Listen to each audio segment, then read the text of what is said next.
দেশরত্ন শেখ হাসিনার হারানোর আর যখন কিছুই ছিল না, তখন তিনি সেই বঙ্গবন্ধুর রেখে যাওয়া এই বাঙালি জাতির ভালোবাসার কাঙাল হয়ে এই বাংলাদেশে তিনি ফিরে এসেছিলেন। এই অভাগা বাঙালির হাল ধরেছিলেন। অভাগা বাঙালির ভাগ্য উন্নয়নের জন্য, এই বাঙালির ভোট এবং ভাতের অধিকার বাস্তবায়নের জন্য, এই বাঙালি জাতিকে তার প্রাপ্ত সম্মানের মর্যাদায় অধিষ্ঠিত করার জন্য তিনি লড়াই করেছেন। সেই লড়াই সংগ্রামের ইতিহাস বাংলাদেশ ছাত্রলীগের নেতৃত্বে তিনি পরিচালনা করেছিলেন।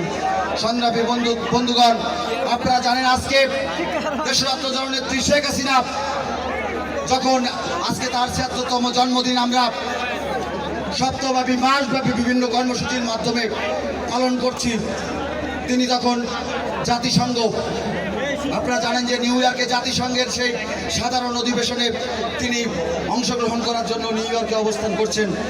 জাতিসংঘে যে বিশ্ব মানব